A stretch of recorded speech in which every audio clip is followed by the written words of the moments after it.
2nd, 2001. Bill, why don't you tell us why we're here? Well, we've got a group of, a diminishing group, which now numbers about 8 young fellows who flew in World War II and who are now old fellows. And we have an annual reunion. And this is it for 2001. And at the last meeting, I suggested that it was time for a tontine. And I'm sure you know what a tontine is. That's from an Italian sentimentalist who was in a military organization, and they bought a very expensive bottle of liqueur with the understanding that the last man alive, or the last two, would drink it and share toast to the memory of the ones who had gone before. And we have one pilot in this squadron who's known as Bubbles Martins. Bubbles was not his real first name, but it was his disposition, I guess, who weakness was liquor. And he has not been seen in several years. He called me several years ago from Joplin, Missouri, and there was a terrible snowstorm. And he said, I'll be in Springfield in an hour and a half and want to take you and your wife to dinner. And I said, how long have you been in that bar, Bubbles? Because there's a terrible snowstorm out, and you're not going to be able to get to Springfield. So I'll be there in an hour and a half. And he's never been seen since. And I've looked in the shoulders along the highway to Joplin, and there's no sign. But I have made the statement that when the last two of us sit down and open that bottle of fine liquor, Bubbles will appear out of nowhere and say, hey, count me in, and we'll see. All right. And tell us a little bit about, this is the reunion for VMF-114. Right. And tell us a little bit about where VMF-114 served during World War II. Well, 114 was a squadron that was brand new. That number had never been activated in the Marine Corps. And the cadre of the squadron was a group of about 6 pilots who were blooded on Guadalcanal in August of 1942. And they were the real heroes because they were the first effort, successful effort, the United States made to reverse the tides of the war. And their tenure on Guadalcanal was characterized by great danger, night naval bombardments, living on Japanese food that had been captured by the 1st Marine Division as they took the island. It was really the turning point of the war. It was the first successful strategy on our part to win a battle that was key, and it was key.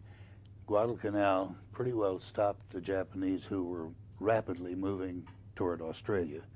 And had they been able to blow us away from Guadalcanal, their next move would have been the invasion of Australia, which may be one reason that the Australian girls were so glad to see us when we finally got a week of rest and recreation. But that was Cowboy Stout, that was Jack Conger, George Forbes Bastion, a beautiful, handsome, long, tall, 6'4" man from New Orleans, and 3 or 4 others, and they tried to teach us what flight training left off. That's how to fly. We're going to teach you how to survive against the Japanese. And they did a good job. This was where in the United States? Well, this was at El Toro. Okay. I'd gone through flight training mostly at Corpus Christi, graduated and got my brand new gold wings and my brand new gold 2nd lieutenant bars. And then they sent me to Melbourne, Florida, where my instructor was a former Navy flying chief. And a lot of folks don't know about this, but prior to the war, the Marine Corps had some flying sergeants. The Navy had flying chiefs. And in fleet exercises, the chiefs had their own squadron, and there was always keen competition in bombing, gunnery, dogfighting. And the flying chiefs took great delight. The top officer squadron was the Top Hat Squadron, and the rivalry was intense. And this instructor I had was named Gay, George Gay, and he really could fly the F-4F Wildcat. And he, like a lot of flying chiefs, did not want to accept a commission. The Navy made him a lieutenant senior grade, and he'd rather have been a flying chief because pay-wise, he would have been better off with living allowances and so forth. But very proud of being an enlisted pilot and outstanding pilot. He taught us many things we needed to know. Excuse me, we have to change. Okay, tape's rolling. So we were in Melbourne, Florida. And you know, up until then, as you go through flight training, you get in an airplane with at least dual controls, so that a seasoned instructor who knows that airplane and its idiosyncrasies can teach you that. And then you hit the F-4F Wildcat, which was the first service fighter that I really got to fly. And they never got around to making a two-seated Wildcat. You had to learn from listening to somebody tell you that it's hard as hell to land because of the little narrow landing gear, which was designed for carriers. And that's fine. You hit a carrier and you've got a wire, and that stops you. But in practice, and it was a mid-wing plane. You understand, not a low wing. The wing came out of the center of the fuselage. And the little bitty landing gear, really about this wide, and was very, very strong because it has to be for carrier landings. They get a lot of punishment. But when you take, and you had gone from a lower powered engine to a 1,250 horsepower radial, which to a brand new second lieutenant, it looks like an awful lot of horsepower. And everybody was apprehensive about it. And they have you memorize, you do a blindfold cockpit checkout, where you are blindfolded, you sit in the cockpit, and your instructor tells you to touch this and touch that. And I guess that's in case you get an oil leak and you're trying to fly it when you can't see, which is kind of hard to imagine. But Gay checked me out, the blindfold cockpit checkout. And then he put his arm around my shoulder and he said, "You see that charred hut halfway down the runway and over to the left?" And I said, "Yes." And he said, "That was a pilot last week, a young pilot who was taking off for the first time. And with the narrow landing gear and the powerful engine, it's more torque than you're accustomed to. And when you pour the full throttle to take off, the airplane wants to do this. And if you don't catch it the minute it starts, you've got a problem. And that burned hut is a pilot last week who didn't stop it in time." And I said, "I think I understand that." And I am proud to say I never ground looped the F-4F, which is something to be proud of. And Gay taught us aerial gunnery, and then we go out to sea and fire at the target, sleeve towed by another airplane. And each pilot has a different color on his bullets. They put colored wax on the nose of your bullet. So if you have red wax, you know how many shots you hit the sleeve with. And the other fellows have blue and yellow and black. And we'd turn around and fly back. And Gay we do tail chase on the return flight, which is a great way to learn how to fly the airplane, because he'll do loops, he'll do rolls, he'll do lazy eights, he'll do everything in the world, and you just follow him exactly. Each plane is directly behind the other. And we were flying back one day, and the F-4F does not have a floor in the cockpit. You've got a couple of boards that your feet rest on to the rudder bars, but the bilge, as the Navy likes to call it, is below that. And if you drop anything, it goes all the way to the bottom. And Gay, like Joe Foss, flew with the stub of a cigar in his mouth.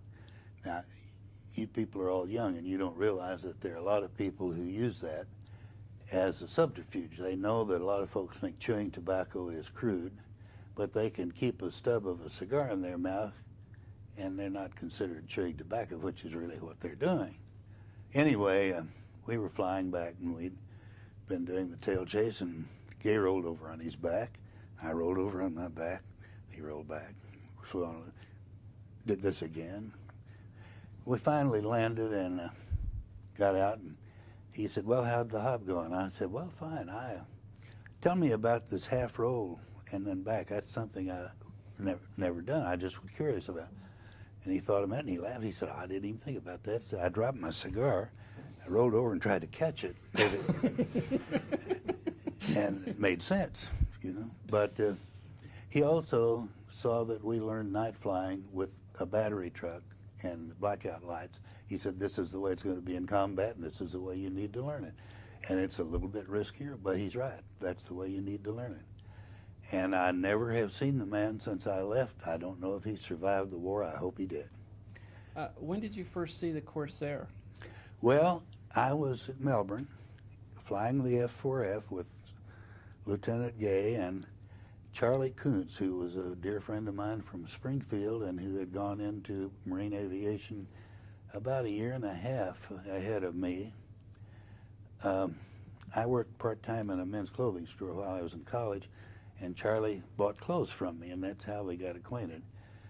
And Charlie went through one of the first classes in Corpus Christi, and when the base was building, and he's got many colorful stories to tell you that I won't repeat here, but because some of them aren't appropriate. But he called me out of a clear blue sky, and he said, I know that you're in Melbourne, and I'm up in Jacksonville.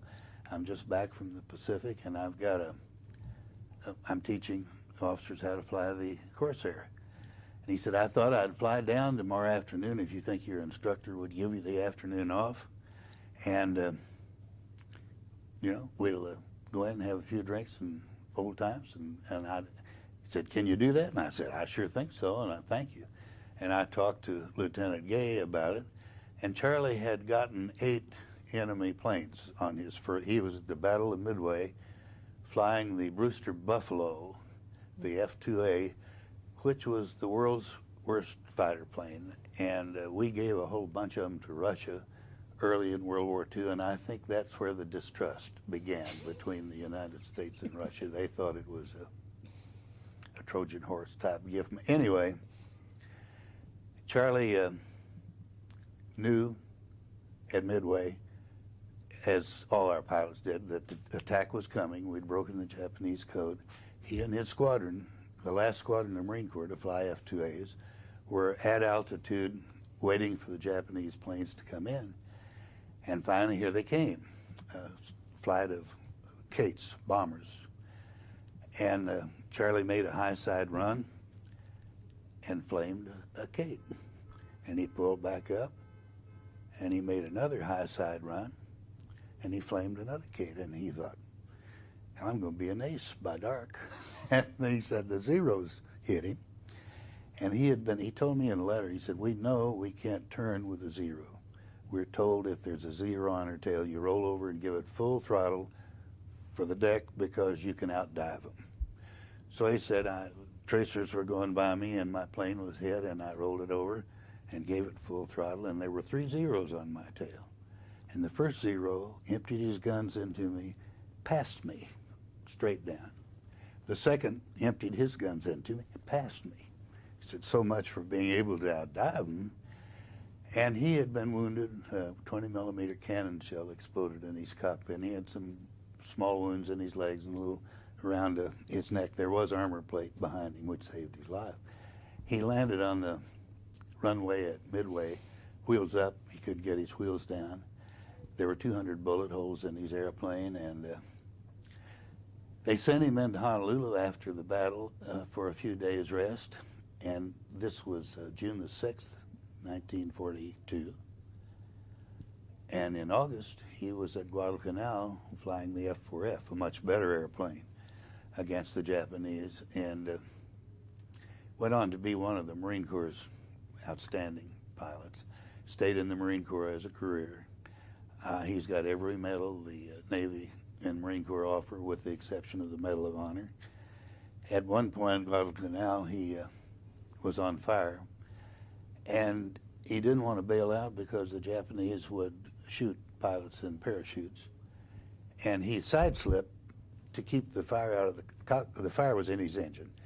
Side-slipping blew the flames this way. And that worked fine, and you also can lose altitude very rapidly. But as you get close to the ground or the water, you have to straighten out to land, and when he straightened out, the flames came right back into the cockpit, and he went over the side. He was maybe 150 feet high. And I said, gosh, Charlie, I'm not sure I would have thought of that. And he said, you didn't have to think about it. The flames gave you no alternative. His chute popped, and on the downswing he hit the water, which is calling it pretty close. But I was a hero. It was the first time any of us had seen a real live Corsair. And he and I went into the town of Melbourne, small town. There was a bar which bought every third round. I had discovered that in earlier research. And we had, we really wanted to take advantage of that. And we had more drinks than we should have. And Charlie was telling me all these wonderful stories, which of course I was thrilled about hearing. And I assumed he was going to spend the night with me in the barracks. And we got back to the field, and he said, now, if you'll have somebody in a Jeep guide me out to the takeoff point, I need to get back to, my wife's expecting me for dinner. And I said, Charlie, are you sure you can fly? He said, oh, sure. And he'd had maybe a little more experience with liquor than I had, and he was probably more able to handle it. But he took off in front of an admiring crowd and came down the runway about 10 feet high and pulled up and did a couple of slow rolls. And we just gave him a standing ovation. He went back out to the Pacific, and he was a squadron commander 3 or 4 different times, flew in the Philippines, flew in Okinawa, and outstanding record. He died a couple of years ago of cancer, and he was just sure he was going to defeat that, but you hadn't come along, Pat, quite No, I yet. met him. I met him. No, I know you met him in Orange County. Yeah, in Orange. But I mean, your cure for cancer hadn't been perfected. Oh. So keep working hard. All right. And Yeah. he fought it. He fought a good fight. His last active duty, he was landing a jet, I'm not sure where, and on the final leg, the engine blew up in front of him, and he hit the panic button, the ejector seat, and it ejected, but not properly, and the windscreen caught him just above the knees. It didn't break his legs, but he couldn't walk after that except with a great deal of effort. He still played a little golf. And at Orange County, I was amazed. That was the same time the annual meeting of the Marine Corps Aviation Association was going on. And he took me over and introduced me that night to many legendary Marine pilots that I had only heard about. He was a great good friend, and his wife is still alive and well, and calls me once in a while. Now, so that's when you first saw the Corsair. When did you first fly it? Well, after I got through at Melbourne, I was to go to Great Lakes and check out for carrier landings. They had a former tugboat that had been converted into a lake with a platform on top called the Wolverine, and they took young pilots just out and taught them how to land on a carrier. We had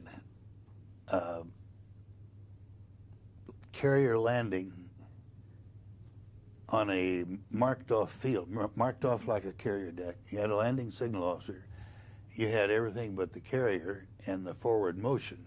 It's really harder to land there than on a carrier because that carrier is usually going 25 knots, which makes your real landing speed 25 knots less than it would be on a land strip.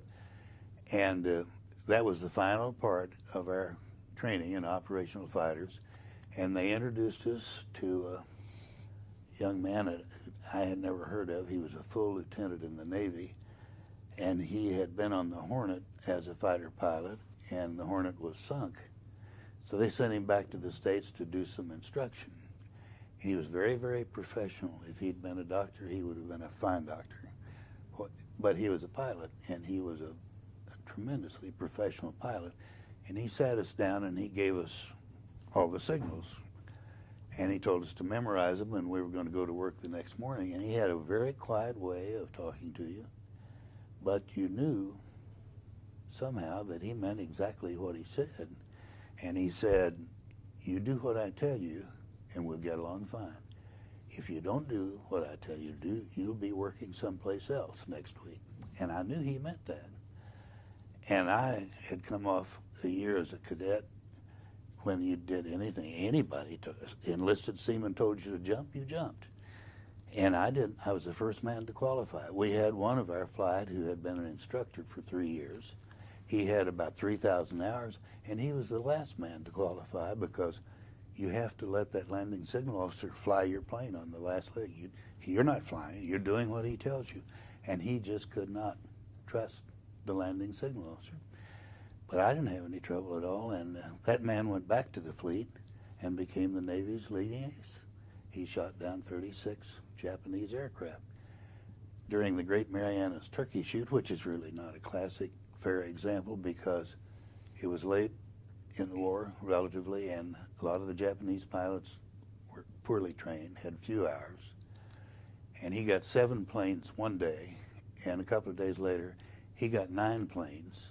And when he came back and landed on his carrier, he had 2 rounds of ammunition left in his gun pans, and his engine died from lack of gasoline taxiing over to the elevator.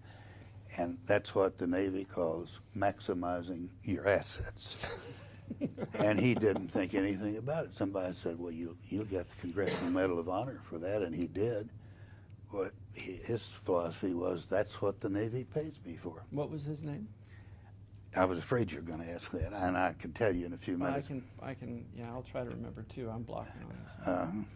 McCamel, David McCamel. That's right. And when I was at Melbourne, there was another young officer there, naval officer, not a Marine, and he was about 6'4" and blonde and, looked like a movie star. I met him. The Melbourne people opened their country club to student officers going through, which was pretty nice because there wasn't anything else to do. And I saw him and was introduced to him. And his name was Wayne. Again, I'll get back to you in a minute on that.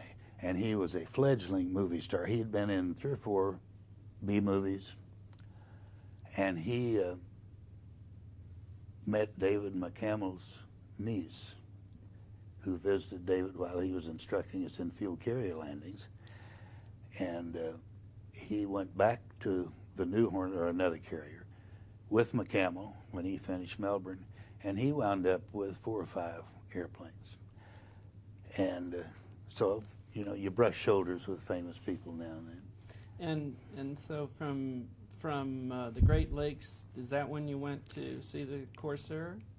No, I saw the Corsair when Charlie Coons brought. Yeah. When you start flying them? Well, when did you start? When I was home, I thought I had 7 days leave, I think, between finishing Melbourne and reporting to El Toro. I thought I was going to report to Great Lakes, and my orders were changed, and I was sent to El Toro because all of a sudden we were running out of carriers, and the Marine squadrons were being based on islands. And so I went straight to El Toro, and I was in a pilot's replacement pool at a place called Miramar. You lived in nice quarters. BOQ was nice. Dining facilities were nice. Slot machines all over the place. Drinks were 15 cents. Breakfast was a quarter. Lunch was 35 cents. Dinner was 50 cents.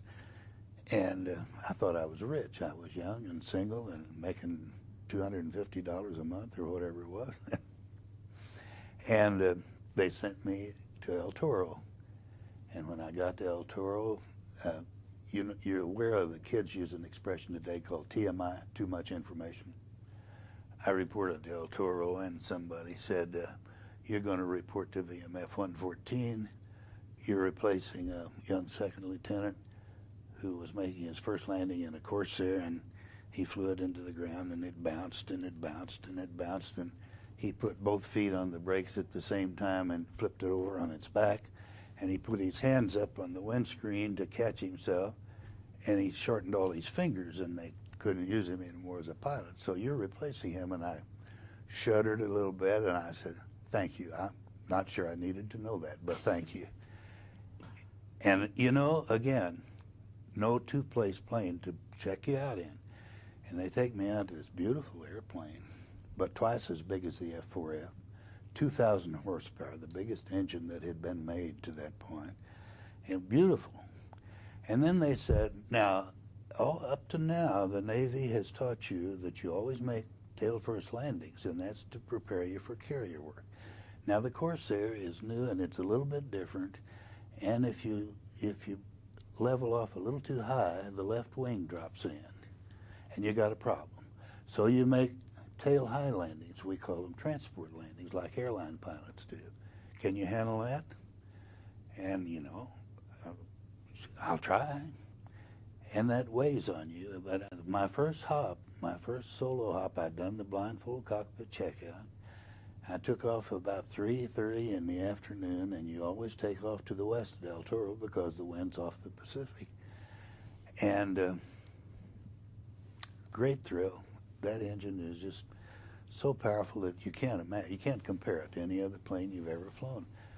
And I took off and just flew straight down the coast to Camp Pendleton.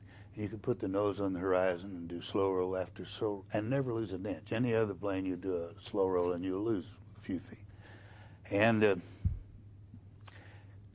was terribly impressed. And I came back. As I came back to El Toro, I saw 4 P-38s coming toward me, and they were about 4,000 feet beneath me. And you know, you're a hot pilot, you're a kid, you think, I want to show those Army boys something about speed. I rolled over to do an overhead run on them, and I miscalculated. I was a little higher than I thought, and I had to hold my dive steepness a little bit more longer, and I went behind them, behind the fourth plane, maybe 50 feet, and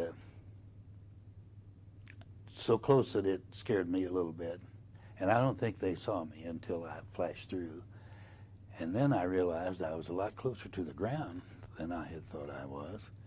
And I tried to start easing the stick back, and it wasn't quite enough. And I used the elevator tab and put enough pressure on, and when you pull out too steeply, you lose your vision. You black out.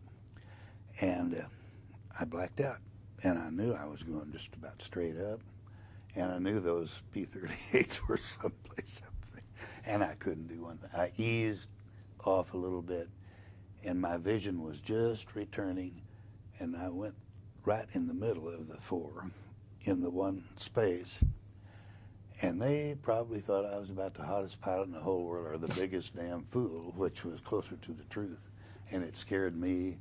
And I was very cautious all the way going back to El Toro, and I think that was the first time I said, "Thank you, God." And I came into land, and the Corsair, first Corsairs, you have cowl flaps to let your engine cool, and you open those to land. And the first Corsairs had cowl flaps all around the top of the engine, and when you opened them, the rocker boxes threw oil on your windshield. And I'm landing into the setting sun, and there's oil all over the windshield, and it's just a smear. And I'm thinking, I've got to make a tail high landing. And you know, you're sitting different heights than you do in an F4, and I'm kind of feeling my way in. And sure enough, I flew it into the runway, and it started with this bouncing. And then this kid flashed through my mind, would put his hands up, and I thought everybody in the world was watching me, and I was terribly embarrassed. And as it goes up, you pull throttle back to try to slow it down, and as it starts down, you add a little throttle so you don't hit so hard. And I finally got it controlled, and I called the tower and said, I'd like to do a touch and go. And I came around the second time, and the second time kind of felt my way in, and the tail wheel just touched, and then the 2 main wheels. And I never said a word to anybody, but I made tail first landings from then on and got along with it fine. But it was a great airplane after you got over the first landing. Okay, let's change tapes here real quick.